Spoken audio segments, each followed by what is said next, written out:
Okay, here we are. All right, so thanks for tuning in, everybody. This is pretty cool. I just thought, it'd be a great idea to put one of these together and just share my own thoughts about racing at the Ironman World Champs, and just letting you guys into a few insights that I've had over the years. So just to prove, I've got my Ironman finisher shirt here from I think it was 2017, but I've got a couple of them. Although one of the 2013, actually, that's not even my 2017 one. I've got one of them which I think is now Bike Rag. So, but I've got a couple of those, and I've also been to watch the Ironman World Champs in Kona quite a few times as well. And whilst I really enjoy racing it, I actually really enjoy watching it. So even if you aren't going to go as an athlete, so I'd certainly highly recommend people to go as a spectator. It's an amazing event. It's going to be fantastic to see how Nice goes. For those of you that understand the history of triathlon, Nice was the location for the long course world championships through the 80s and 90s, and even our great Rick Wells won the world title there in 1986 or 87, I think it was. So Nice is going to be an amazing place to race the Ironman World Champs as well. So I've accepted my spot for the 2024 Kona World Champs, but I actually would love to race the Nice event one day as well. So maybe that will happen in the future for me. But yeah, like I say, I've been to Kona a number of times, and over the years I've sort of seen from both sides of the field in the race, and as a spectator, the good and the bad of the race, and where people have made mistakes, and where people have been really successful. So hopefully with that knowledge that I've sort of brought on, I'll be able to share some of those ideas with you. And this is just my experiences, and won't say that my experiences are 100% correct, but it's everybody has had probably different observations over the years. So it's always good to try and talk to others as well, as many people as you can talk to who have been there and can give their ideas. I remember the first year I qualified in 2007.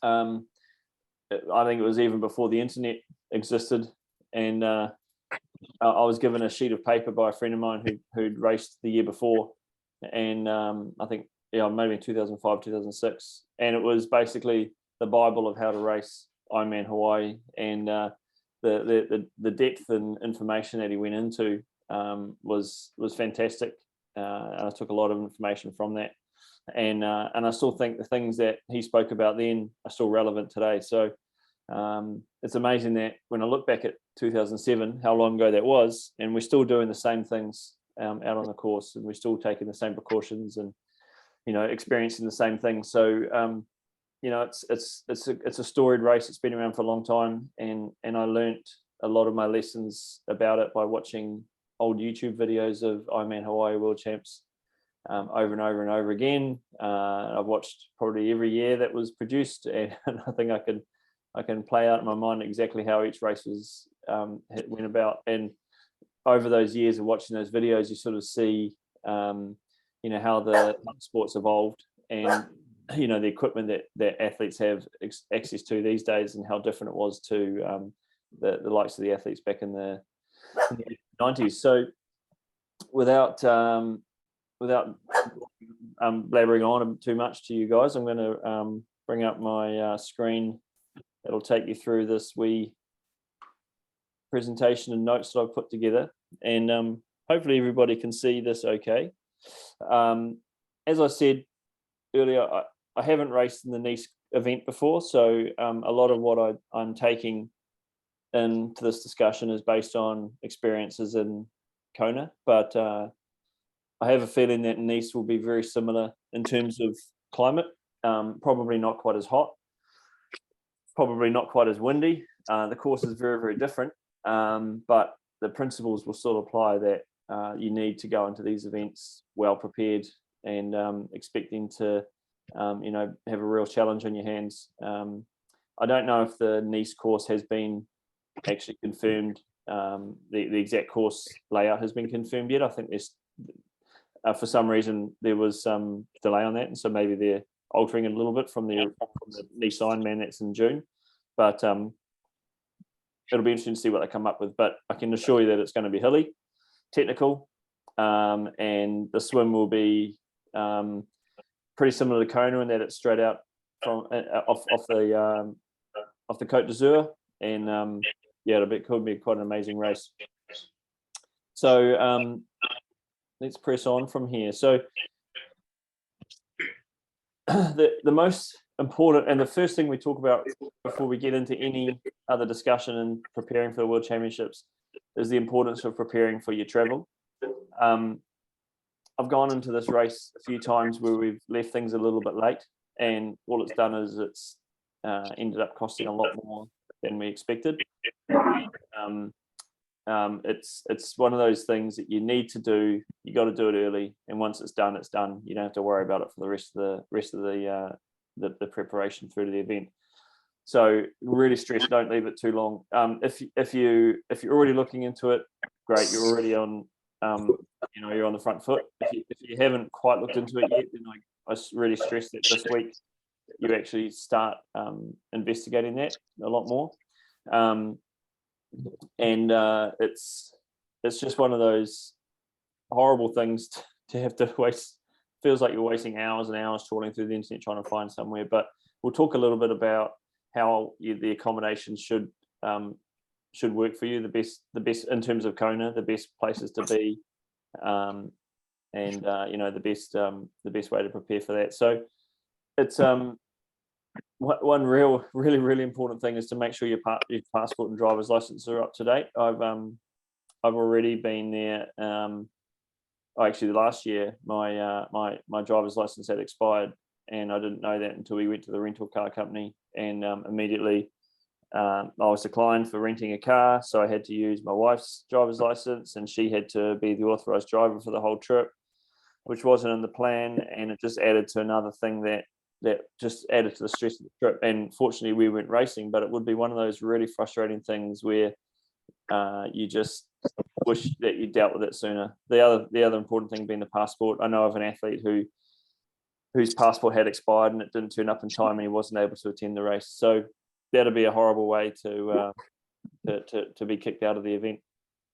So finalising accommodation and rental car sooner than later. In terms of accommodation in Kona, it's all pretty close together. I mean, you can stay somewhere 2, 3, 4K out from the Kailua Pier. That's fantastic. That's the ideal.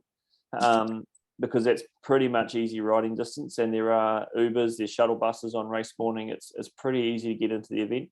If you're further out, maybe 8 to 10 Ks out where you're at the end of Ali'i Drive, it's a little bit further to get into town, but it's still not impossible. Things do start becoming a bit of an issue if you're staying up the hill. The further higher up the volcano you stay, the harder it is to get into town, particularly on race day, because a lot of the roads will be closed off and blocked off, and the parking is, if you do have a rental car and you weren't intending to park, that can be a bit of an issue. So certainly looking to find something as close to the pier as you can that's affordable would be great. And you could sort of stay 3, 4, or 5 streets parallel to Ali'i Drive up the hill, and that's a good spot to be in. It's a good location. The great thing about Ironman New Zealand is we're at the beginning of the tri season. Basically, we're one of the first events to get to get qualified, and so the great thing about that is we have access to all the accommodation that hasn't already been booked out. Now, a lot of people will race in Kona one year, and straight away that next day they'll book for the same accommodation the following year, and it's just the way it is. But there are a lot of places that still are available. If you're an athlete from the Northern Hemisphere and you qualified in the end of August, one of the last races to qualify in, it could be really, really difficult and really, really expensive to book a place. So as a Kiwi, we have an advantage in that we're at the beginning of the season for the Northern Hemisphere, so we've already got a foot in the door. Likewise with rental cars, it's book your car as soon as you can. There's not a lot of buses from Kailua Kona Airport to town. And if there are taxis, the taxis cost a lot, and often the taxis aren't equipped to carry bike boxes.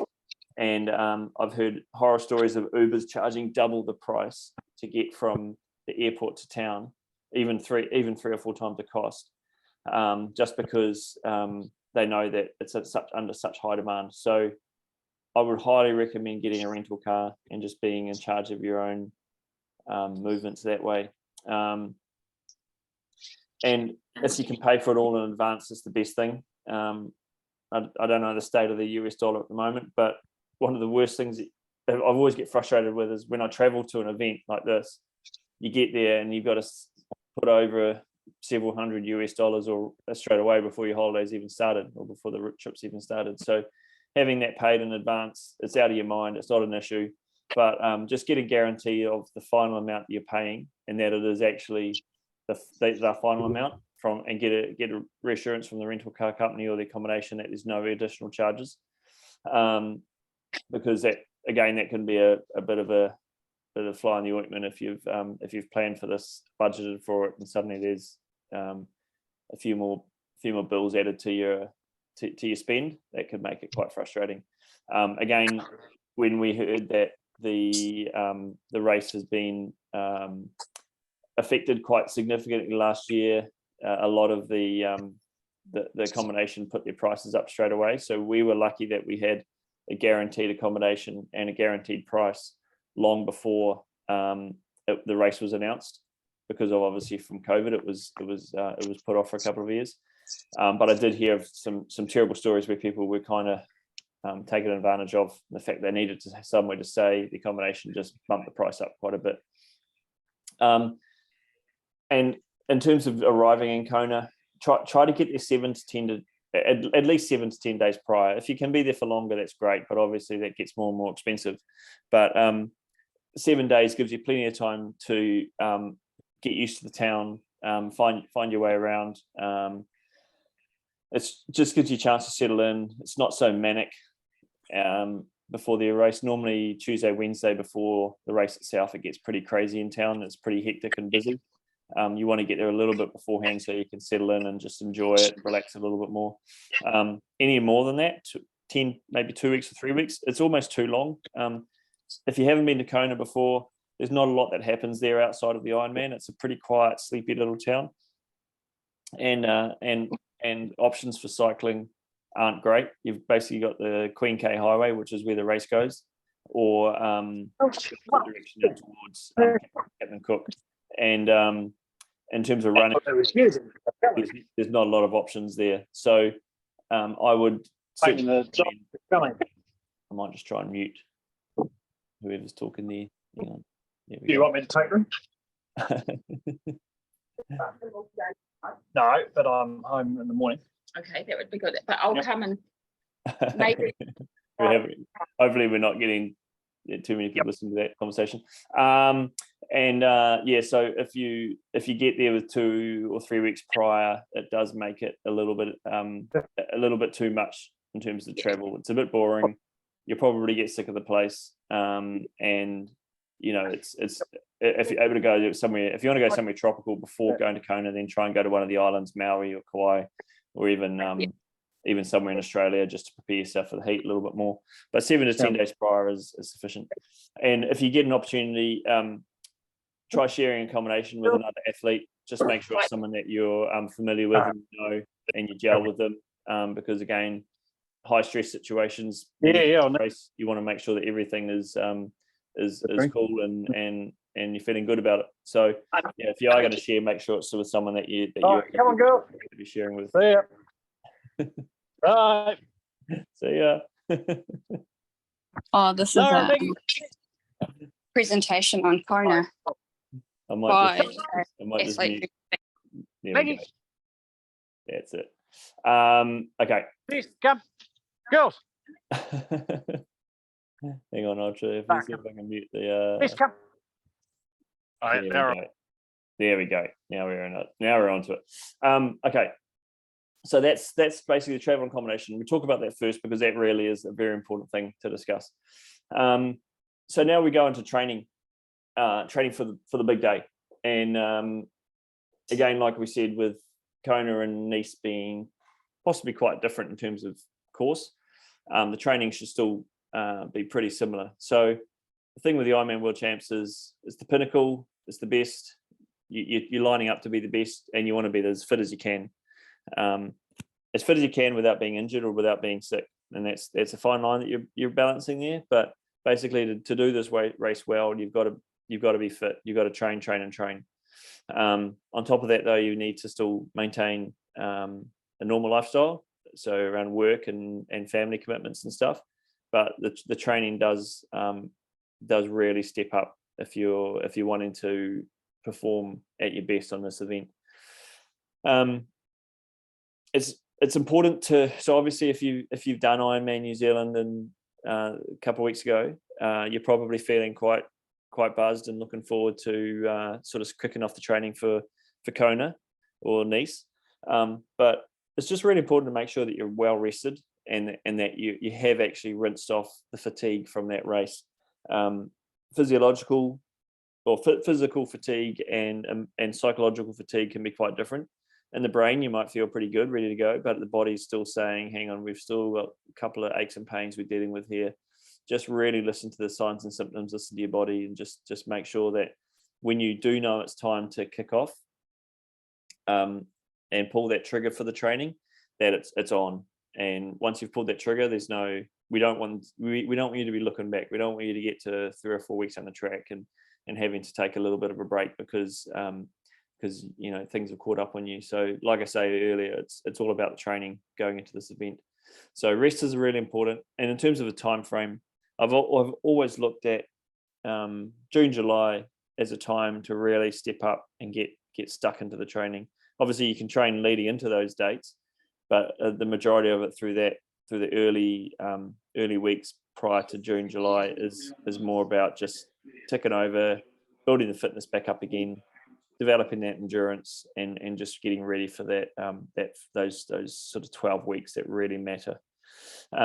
If you're writing your own training plan, then just break it up into the blocks of base build, specialty, and taper, and just look at it and see how that's likely to unfold best for you, and particularly working in around the weather that it's coming, and any other commitments that you might have leading into the race, and especially if you have got a lead-in race that you're going to be attending as well. It's important to factor those into the build. But the thing that you find with the World Championships is that that everything is greater. The people are fitter, they look fitter, they're more intense. The environment is really pumped up. The atmosphere is crazy.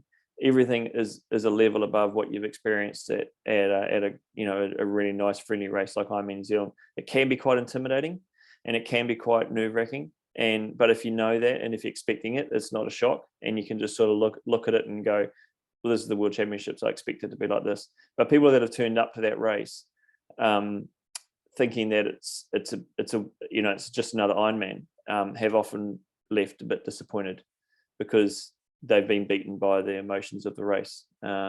So understand that it is a little bit more jacked up than you would have experienced before, but that's what makes it a great race. That's what makes it so much better. There's a spelling mistake, which is really very, very poor form, so sorry about that.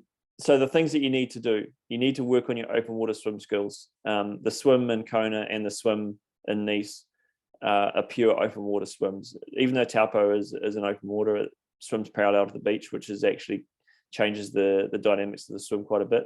Kona, you're going straight out into the off the bay, and you're going generally into a swell, into a chop. So you need to be good in open water. So you need to get into the pool and working on your sighting, working on your higher arm turnover, developing that kick because you're not wearing a wetsuit. So put the core shorts away. Don't rely on those to help you with your swimming as much. You really need to develop that technique so you can swim non-wetsuit for 3.8 kilometers, which for some people might mean you're out there for 10, 15, maybe even 20 minutes longer in the swim than you have been at Ironman New Zealand, and that's quite a lot to deal with. So again, you have to be used to swimming for a longer period of time. So long endurance swim sets are really, really important. it's a windy place. It's super windy, but it's not necessarily windier than what we get in New Zealand. The difference being is that the wind is just continuous. It's not broken up by landscape. There is no landscape in Hawaii. It's just comes off the edge of a volcano. There's a couple of volcanoes which swirl the wind around a little bit, but basically coming back from the Harvey turnaround in previous years, apart from this year was a little bit different, where they mostly had a tailwind. Coming back from Harvey, it's generally a wind on your nose for the whole way, 60, 70 kilometers of headwind. But the roads are so fast and so smooth that a good cyclist might be going 35, 36, maybe even 40k an hour into a headwind, thinking this is tough, but it's still fast. So the roads are fast, but the wind is strong. And you need to be comfortable riding and shifting cross headwinds. At some points it'll come from your side, at some points it'll come from behind you, and other points it'll be on your nose. And you're riding on the same straight piece of road. So the wind changes a lot there because based on the landscape, based on the two volcanoes that it funnels between.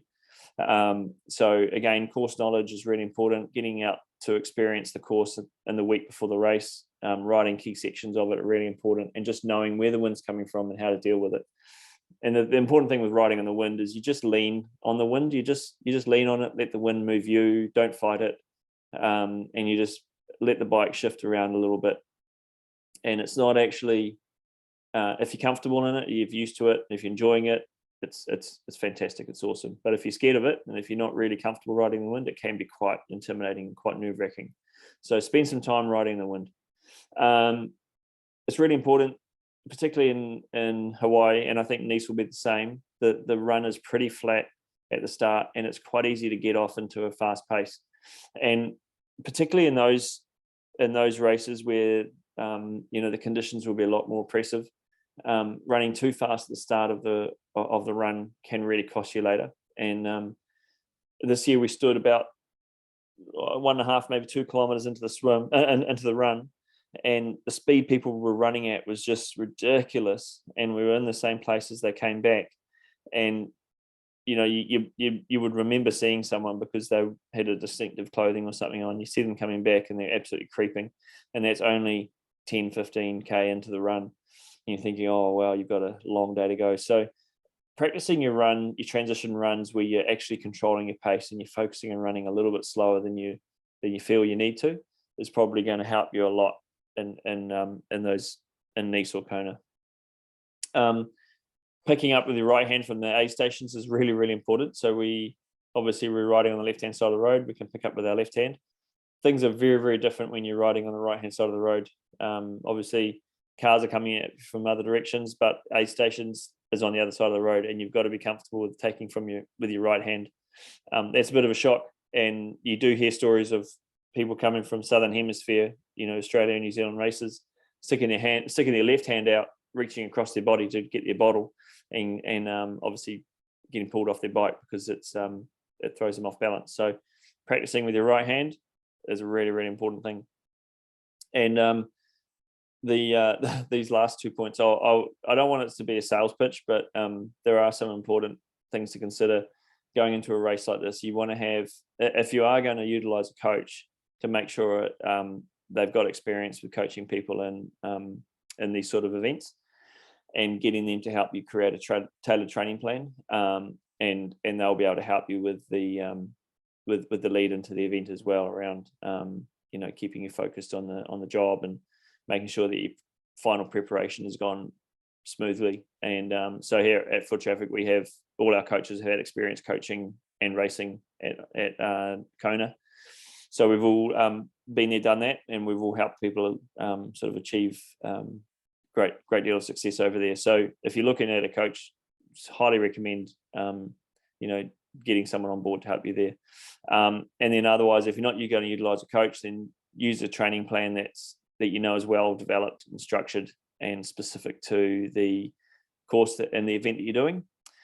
And I've put together a couple of training plans for the Nice and Kona events, which people can sign up to. So I'll send out some information on those later on. But yeah, there's a similar deal to what we've had with Ironman New Zealand race specific training plans, but this one's tailored just for Nice or Kona.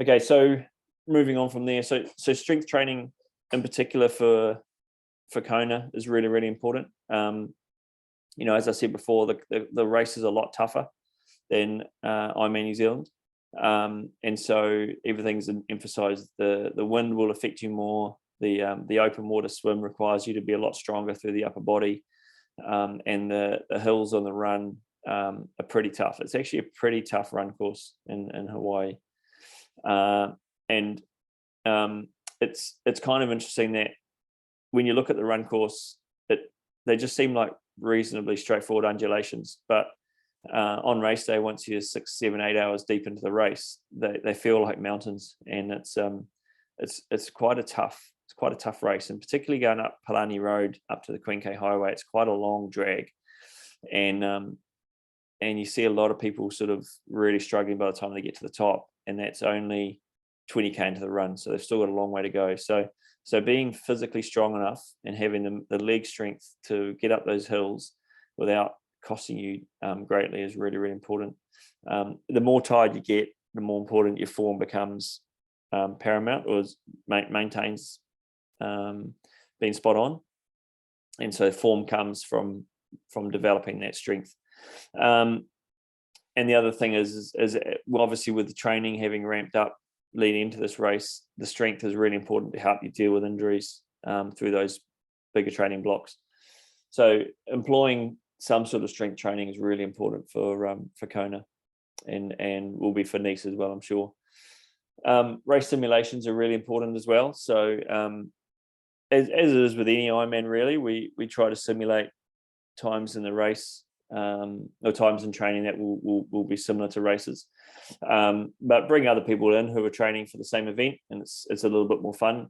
It's hard to simulate race day when you're in New Zealand, because obviously we're in our middle of winter. So using getting a bit creative and using setting up an indoor trainer setting for a few of you that can train together and do some long bikes and runs off the bike and that sort of thing together is really good. But those brick workouts will help you again just learn the importance of controlling your pace when you're running off the bike. If you're lucky enough to be able to do a lead-in race, either one of the 70.3 races, maybe in Australia or further abroad, then that's really, really good to do as well. It does help a lot to just getting your head into the game for race focus. But in the past, when I haven't been able to travel to overseas to a 70.3, I've maybe found a local half marathon, which I'd cycle to do the half marathon and then cycle again continue cycling after it, or the next day maybe doing a long ride, or the day before the half marathon maybe doing a long swim bike, just to try and put yourself under a little bit of stress so you can get your head into the game. And then the optimal thing would be attending a training camp in a hot location, and we've got some options coming up for that, most likely in Samoa in August, which will lead into Nice and Kona nicely, and it'll also tap on to the end of a half Ironman that they have over there as well. So they might actually achieve your lead-in race and your training camp in a hot environment. So keep in tune for those. We'll have them coming out at some stage soon. So and the other one will be heat training. So I'm just sending out an email to the database next week, maybe tomorrow, about an article that I've written about heat training and the importance of it and how it can be done, and the physiological adaptations that you achieve with heat adaptation training and how it can benefit you on race day. So there's some really good tips that I've sort of taken on board over the years from talking to various people that have adopted heat adaptation training. But I've always gone into a hot race like this, whether it's Kona or Ironman West Australia, Ironman Cairns, Ironman Canada, really, really hot places. I've always done heat adaptation training, and I'm always finding that I've coped with the heat better than others who I would have expected to. So that's an important thing to consider as well. So look out for that article I've written, which will be coming out in the next few days. So nutrition is really important as well, and nutrition in a hot race is quite different to the nutrition in a more temperate race. Your body works harder. You're working a lot harder to keep your body cool, so you need to consume more calories. But the problem is, it's really, really hard to eat and drink more when it's hot. So you need to find the nutrition that helps, that you find is easy to take on board, or train your body to cope with taking on those calories, and just develop the systems to actually manage that. So again, simulation sessions, heat training, that sort of thing allows you to develop some of those tools around how to deal with nutrition in a hot race.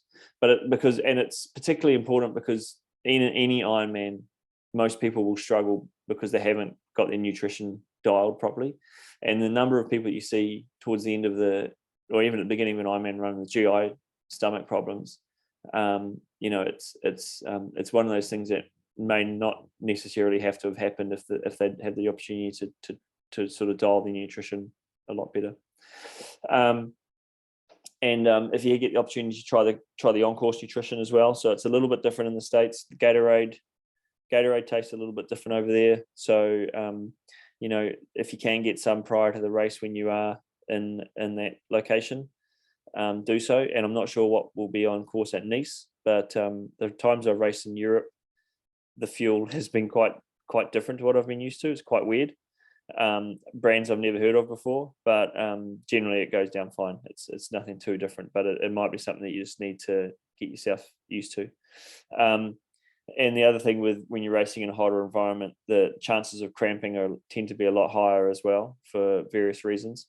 And so just expect that you might have to deal with some cramp, and ways you're going to cope with that, whether you use cramp fix or pickle juice or soy sauce or any number of things. Just be prepared to have to employ some of those strategies at that stage as well. The mentally tough is a real big thing. It's the Ironman World Champs is the toughest race the toughest Ironman you can do.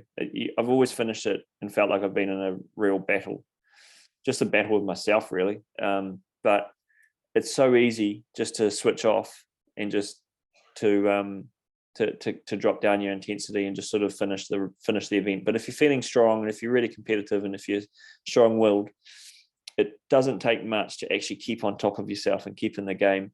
And you'll be surprised. I've seen people during the race, they might come flying past on the bike, and later on in the run, I would have seen them again, and they're just, basically walking it out. But you just know that actually they've got more in them, but they've just switched off. Mentally, they went there for the day. And it's just amazing if you got the mental focus. So much of that can overcome the physical limitations that you may have. So develop that mental toughness. Keep positive. Keep visualizing. It's one of those really important things, and it's something that you'll find that you adopt through the indoor trainer sessions that you'll be doing in the training leading into the Ironman race. Because it's not safe for us or easy for us to get outside and ride on the road. So, we might be doing a 5-hour indoor trainer session, but actually you might hate it at the time, but the things you get out of that 5-hour indoor trainer session might be just absolutely perfect for what you need to do on race day in the World Champs. So every cloud is a silver lining, and a 5-hour indoor trainer session might be just the thing you need. But yeah, it's a real important thing. And so once you're on location and you're in Kona or you're in Nice, there's a lot of really important things to consider. Things that you can go in with the absolute best training and amazing form, amazing fitness, but the 3, 4, or 5 days before the event, it can be completely derailed just by not addressing some pretty simple things. So don't get carried away with your training. You'll see, and as you can see with any triathlon, there's people out running and cycling the days before the race, looking like they're trying to chase Strava segments, or they're throwing down some massive watts, and that happens everywhere. But the thing in Kona, it happens. There's so many more people doing it, and everything is exaggerated. So the people look fitter, the people look faster. You start saying to yourself, I should be doing that, I need to be doing that. But don't. You just stick to your plan, stick to what you know is working for you. Watch those people whiz by when you're walking down the street to get a coffee or something, and just think, right, your race is done. You know, that's where the mental toughness comes, being mentally tough and able to not get on your bike and chase them. You know, it's a really important thing. Rest and recovery is a really important thing as well. This should be a priority. So trying to get as much time off your feet, as much sleeping as you can, banking as much sleep hours as you can, just really taking it easy and just enjoying the fact that you're able to have a light week. Like that in itself is great recovery. And the importance of sleep in the days prior can't be underestimated. It makes so much difference, because the night before the race, there's very little sleep being had anyway. You've got to get up so early because the race starts so early that if you have been able to sneak 8, 9 or 10 hours a night in the week before the race, then you're going to be so much better off for it. In the days leading into the race, with expo registration, bike racking and all that, those are things you have to do, and they're all part of the experience. And I always stress, you need to go to the race expo, you need to experience what the race is, get your credit card out, buy the merch, meet the pros, check out all the latest kit, and do all that stuff. But just understand that everything takes longer. You're probably going to have to walk. If you've driven there, you have to walk from the car park. You might have walked from your accommodation. It's going to be in the heat of the day. It's not always easy to find somewhere to shelter. It's a super hot place. So have a strategy in place and how you're going to deal with that. And just don't find yourself 3, 4, 5 hours into being on your feet 2 days out from the race thinking, oh my God, I'm actually in a really bad way. My legs are sore. I'm tired. I'm angry. I'm sunburnt. I haven't had enough to eat. Haven't had enough to drink. This is going really badly. So plan ahead for that sort of thing. But don't compromise it. Go to the expo, make the most of it. It's a lot of fun. Study the course. And I think for Nice, this will be particularly important because no one actually knows what the course will be.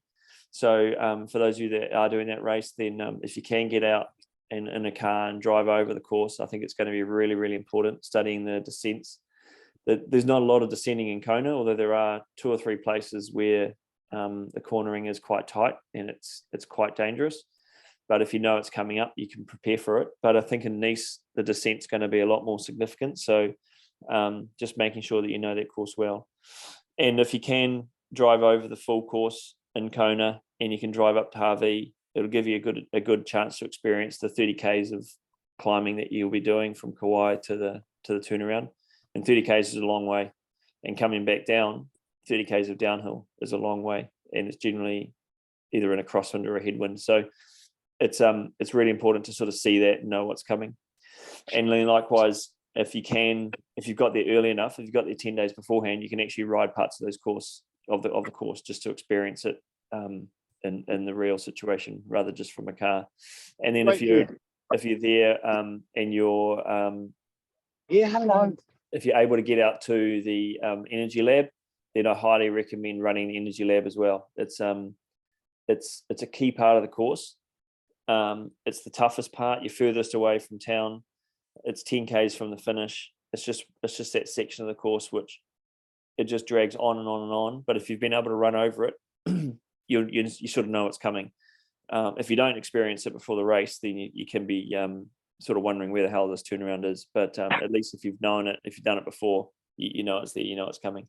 And of course, running along the drive is really important as well, and just understanding how significant the undulations are, how far you have to go along for the turnaround, recognizing the buildings that are along the way, so you sort of know where you are on that section of the course. So that gives you a decent amount to get a bit of understanding of how that race is likely to play out for you. So during the race, it's really important. I've got an extra bullet point. That shouldn't be there anyway. Staying focused and calm the whole time through the day, even so much as the 15 minutes where you're treading water before the start. I've always found that sort of once I've walked into transition, everything seems to go quiet and it's fine, even though it's hustle and bustle. Stuff leading up to that point is generally quite epic and intense. But as soon as I walked into transition, I seem to get into that jobs, the job's on, and we're into the day. So if you can get yourself in that state, and you can stay there through the course of the day, it's so much easier to deal with situations and deal with changing circumstances. Treating water out at the start line for the 10 or 15 minutes beforehand, actually it might be different now because there's wave starts, so you probably don't have to wait so long like we used to back in the old day. But there was always such a calming place to be, even though you're surrounded. Back then where we had 1,000 people in the start line with us, and it was potentially quite intense, but I always found that I was able just to settle into it and be comfortable with it. And then as soon as the gun went, you just get into your job. Stayed like that the whole way until the last 400 meters, and along the you drive. But then if you can find yourself to get a quiet place and to get yourself into that state, it's so much easier to deal with things that happen. I've been pretty lucky with the weather. I haven't had a super windy day. I've always had a really, really hot day, but it's nothing that's been unexpected. But they can get rainstorms in Kona. I know in Nice the weather can be quite feral at times. It's something that you have to be aware of, that if it does happen, how you're going to deal with it. Equipment malfunction's a big thing. Flat tires, lost drink bottles, power meters not connecting, all these sorts of things. All these things happen. And just being in a relaxed state through the whole race, it just helps you to cope so much more with it. And then obviously the important thing around hydration, fueling, keeping cool. Keeping cool is a really important thing. Keeping your body temperature down. Gone to World Champs Oh, I might just for Ironman. mute there. There we go. And then always keeping positive about how the day's going for you. Know that you might have a goal in mind. It might just be to finish. What you have to do to finish it. If you're going for a placing in your age group, where are you positioned? What do you have to do now to improve on that? Who's coming up on you? Who might take you out of your current position? All those sorts of things. And then obviously, as you approach the finish, make sure that you spend the time to appreciate what you've done as you're running down that finish route. It really is an incredible experience, and it's one of those. Finishing an Ironman in itself is a big deal, but finishing the World Championships Ironman is a massive deal, and it's not something that everybody gets to do. So the fact that you're there is a privilege in itself. So just make sure that you you on your way through, you just think to yourself, thanking the family that have helped you out along the way, and just the people that have supported you, and the crowds on the side of the road, and the volunteers and that sort of thing. Just remember what you've experienced through the previous hours of that day. And then after the race, just really take the time to look back on what you've done. It's it's one of those incredible experiences that you'll live to cherish. And it's a huge challenge, but it's something that everybody is capable of achieving. And then once you've done, make sure you spend the time with your family and your dog and your cat and your garden, mow the lawns properly, all those sorts of things that have missed out from the previous 6 months of fairly intense training and lead into these sort of races. But you should be very proud. I mean, you've all qualified, so that's a massive achievement. And now you're going to make the finish line in the World Championships, which is an even bigger achievement. So that's pretty much what I wanted to say. I'm happy to switch over to some questions if anybody's got any. I'm sure there's probably a few that you guys have got that you want to ask me. Just remember to unmute yourself if you need to.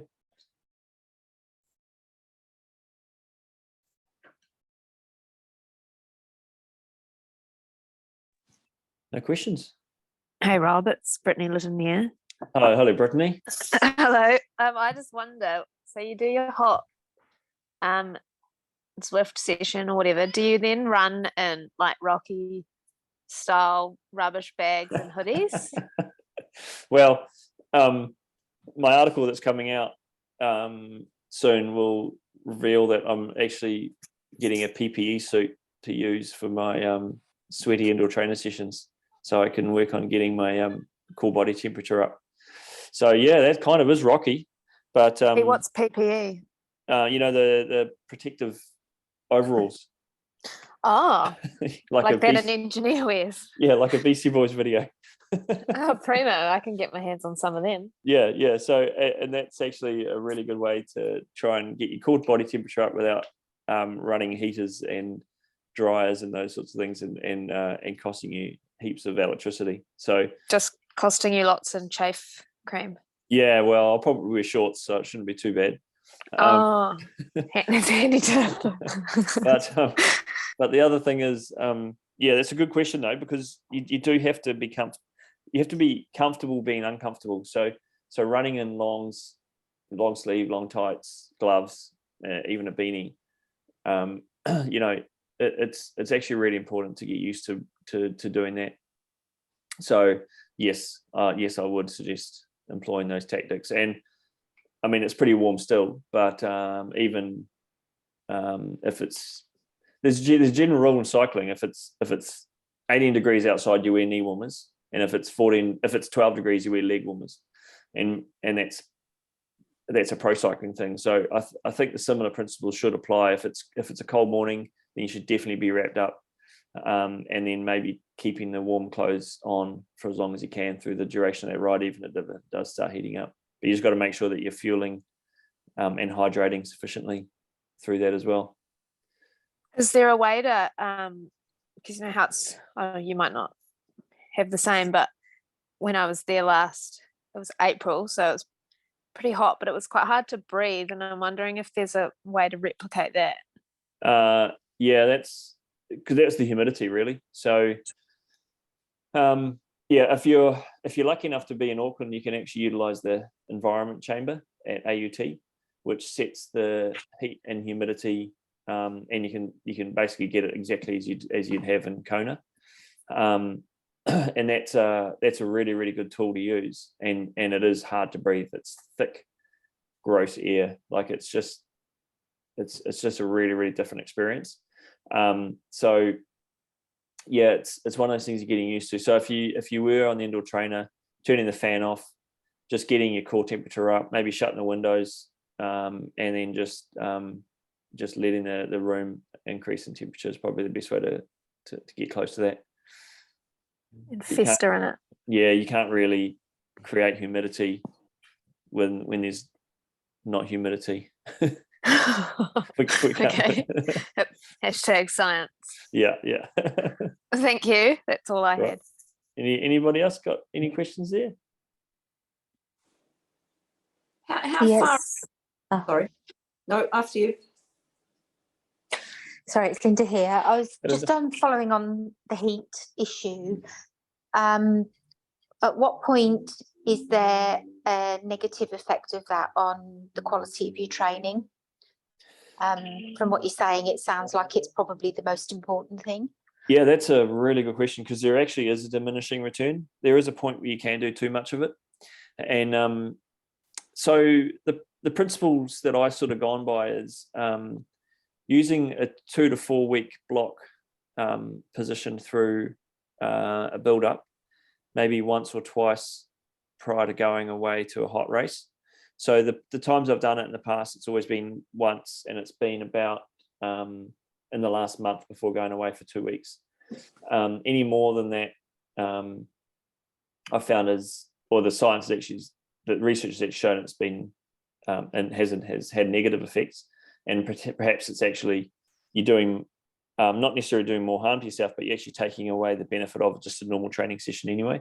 So because the thing is, the heat training itself is actually really, really hard to do. It's really uncomfortable, and there is a point where you find your heart rate increases to over your lactate threshold, but yet your intensity might be dropping away quite a bit. So that in itself is really fatiguing. So let's say you might be riding at 150 watts, but your heart rate might be at 160 beats, which, if you think about that, that's actually quite significant. So the fatiguing impact of that and the negative physiological effects of that can actually continue if you do too much of it, and it can have accumulating effects. So I've always looked at that 2 to 4 week period to try and get 7 sessions in that period. Whether I'd get 7 sessions over 2 weeks or 7 sessions over 4 weeks, I found that that's probably been the best way to do it. And that session only needs to be 60 minutes and as much as 90 minutes.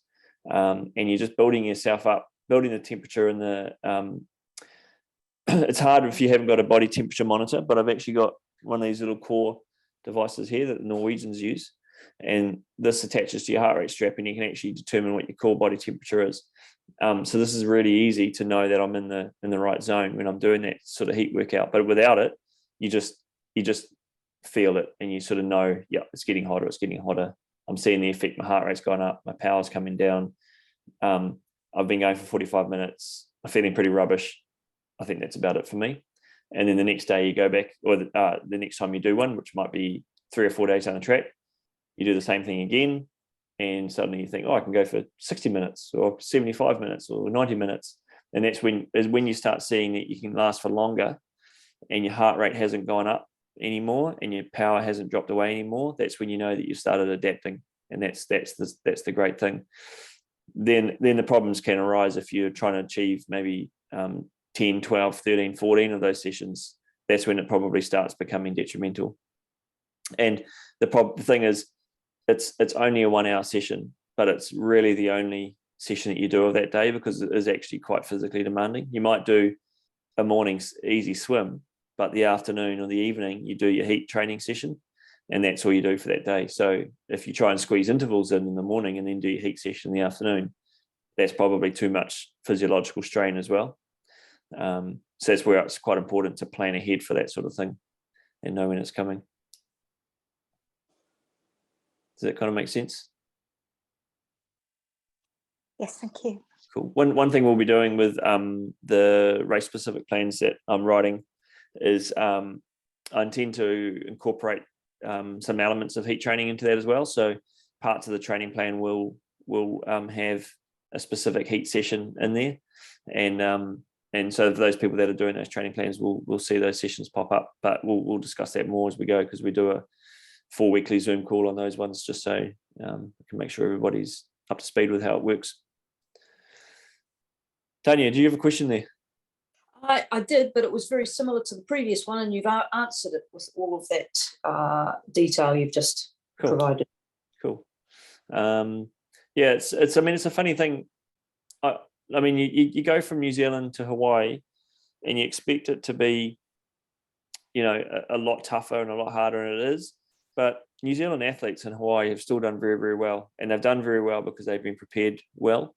I know a lot of people that have gone there and raced and have sort of fallen short of their expectations because they haven't really looked at it as a completely separate entity. It's a completely separate race from what you've done before, and it has to be addressed that way. So just turning up to it and thinking it's just another Ironman, you'll probably leave yourself with a bit of work to do. You leave yourself a bit short.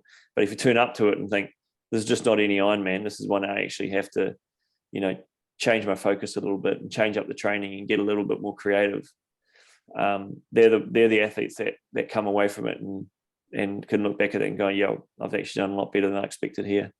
And it's just an interesting to see how different people deal with those stressful situations. And New Zealanders have had a great history. We've won a lot of world titles. We've had a lot of podium getters, and a lot of age group champions there. So there's no reason why you have to go there and really struggle. So keep that in mind. Hey Rob, I just have a question about the open water swimming. So do you have any recommendations on like how in New Zealand, leading up, we're coming into winter, how we keep up our open water swimming techniques and training for that heading into Kona? It's so hard. That's the hard thing, eh? I've done open water swims in August, September, and I've hated it, and I never want to go back to that again. It's just too cold. I don't deal well with the cold, so I've taken that one off my list.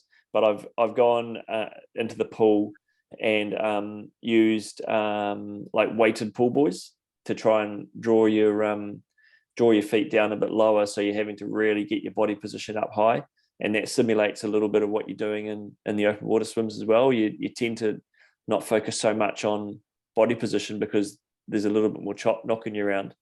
So it makes you really think about the catch of your stroke, your catch and pull, which in the open water at Hawaii, you've got to have a good catch on your hands. So I'd be looking, I've got a device called an Eni buoy, which has got 2 chambers at either side, and they're 1 litre chambers. So you can fill up 1 litre, put it between your legs, put a band on your ankles, and you can feel it sink your legs down, and then fill it with 2 chambers, and it becomes really, really hard. And then from there, I'm just really working on getting that arm turnover up, because you have to get a good catch to move forward when you're using those devices. And the other thing would be which is something that a lot of the Australian swimmers would use, is they would drag a towel behind their legs to try and create that resistance as well. So that resistance training is basically simulating punching through into a chop, into the open water. So you would really do short reps of those, like 25s or 33s or 50s. You don't really do a tumble turn with those. So you might do like 20 or 30 times 25 of quite high intensity with those sort of strategies. And then, or you don't have to use a pool buoy at all. You can just go band only, which is for the really, really challenging ones. And again, that makes you really focus on that catch and pull, so the catch party stroke. And the other one would be a lot of head up swimming. So when you think about it, if you're swimming proper open water technique, you should be sighting every 6 to 8 strokes, really, or maybe even 4 to 6, which is quite a lot. So if you think about that in a 3.8K swim, how many times you're lifting your head up, it's a heap. So I would focus a lot more on open water skills in the pool. So head up swimming, short, sharp, choppy strokes, a lot of drag, leg sinking, that sort of thing.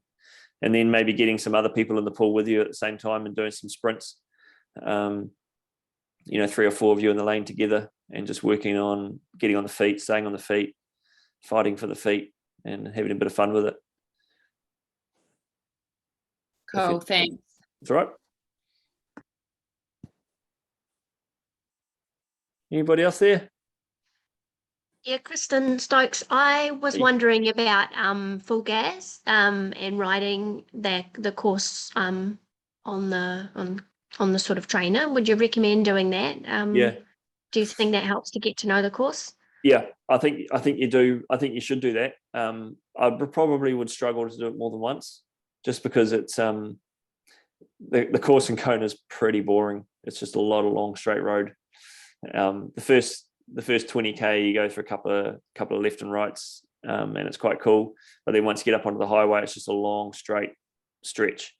But you should definitely do it once. I reckon that'd be a cool thing to add. But from then I'd probably just look to switch it up a little bit and add some intervals and just do a normal. And if you don't need to have a look at the course. If you're happy with what you've seen, then just employ just normal indoor trainer techniques. If you're using Zwift or full gas or something, just use your intervals for that session. But yeah, it's an uninspiring course, but it's a cool course if you can get that.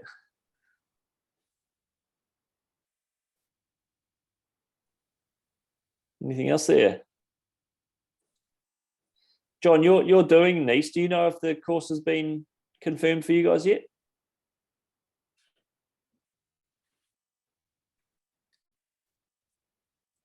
No, I haven't heard anything, Rob. Yeah, I guess it'll be similar to what you've had, but they go up to 1,000 meters and the descents are pretty technical. 2,500 meters. Yeah, but you've ridden around there before, so you should be okay with that sort of riding. I have. Haven't you? Or you've ridden in Italy, haven't you? Italy. Same thing. Yeah, I'll discuss it on Monday about choice of bike and stuff like that. Yeah. Be a lot of handling involved. Got some thoughts there. Cool. Well, I think we'll just wrap it up there, team. Unless you got anything else you want to ask, but you can always just email me or send me a message, and happy to help and happy to offer my words of wisdom if I have any. But yeah, I'll send this link out, this video out, and with it I'll just add the link to the article that I've just written about heat training, and also the information on the training plans if you're wanting to look into that race-specific training plan for either the Nice or the Kona events. And yeah, or else if you're wanting to talk to us about bringing on one of our coaches, then you can just have a chat to us, and we can talk about who we've got and who might work for you. So really good to help you out. I'm really looking forward to seeing how everybody goes, and yeah, just really enjoy this experience. You will truly treasure it for a long time. It's going to be pretty special. So yeah, good luck everybody. Will you be there? Are you going to Kona? Man, well, I don't know. I have to think about that. Yeah, I'd love to, but I'll see. I've got a lot of athletes racing it, so I would really love to be there to watch. But yeah, I'm not sure yet. I'm there next year, so I need to save my pennies. Yeah. I'd love to be. Heaps. Yeah, that's right. If I win lotto, I'll be there 100%. If I win lotto, I'll shout you, Trev. Even better. That's what we'd like to hear. Thank you very much. Okay, everybody. See you later. Thanks, See ya. Rob. Cheers. Thank you. Thanks, Rob. Thank you.